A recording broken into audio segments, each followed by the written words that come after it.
Hi guys, dito tayo sa aming terrace. Dito ay magsasampay tayo dito ako nagsasampay ng mga damit kasi doon sa garden. Doon, maraming langaw. Mas mabuti pa dito sa terrace kasi. Nilinis ko ito. Ito, papakita ko sa inyo guys. Wait lang. Ayan, malinis yung sahig. Kinuskus ko yan ng brush na metal brush.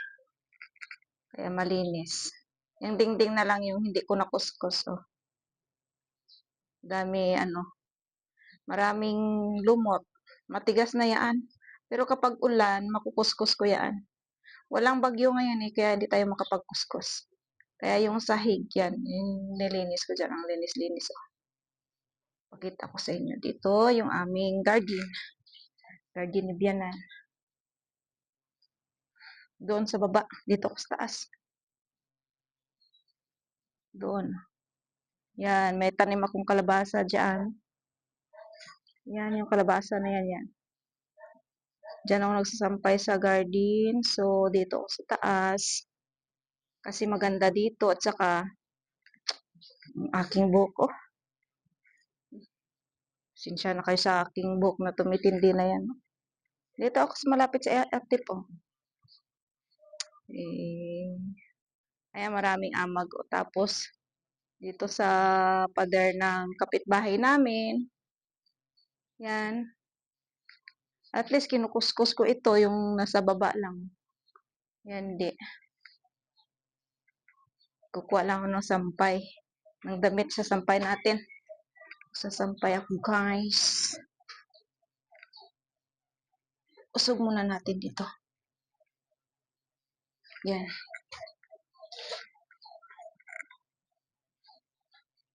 Nilagay ko na sa basket to eh. Kagabi pa ako naglaba para ngayong umaga, wala na akong labahan. Mamayang hapon na naman meron pag-uwi ng mga bata. Kaya kung gusto nyo walang pagod, hindi kayo mapapagod ng kinabukasan, walang daming trabaho, kailangan maglaba na kayo ng hapon pag-uwi ng mga bata. Uwi sila kahapon ng mga 2:30, then naglaba ako. Ay, dito pos. Tapos, sasampay lang ako, oh. Yung araw ay hindi pa lumalabas. Diba? Kapag meron kang gustong gawin ngayong umaga, wala kang labahan. Kasi nga, tapos na nakapaglaba kahapon. Araw guys, naglalaba ako ng hapon pag-uwi ng mga bata. Kasi kapag umaga, marami tayong trabaho. Kailangan nakapaglaba na. Para hayahay na kinabukasan, magwalis-walis na lang kinabukasan, ganyan, magdinig.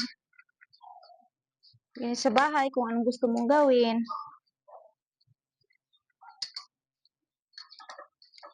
Hindi pa lumabas yung araw. Mamaya meron na yan. Diba?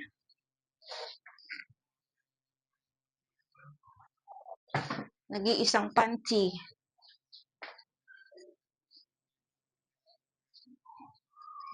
Kakahiya naman nito isampay dito. Dito na lang.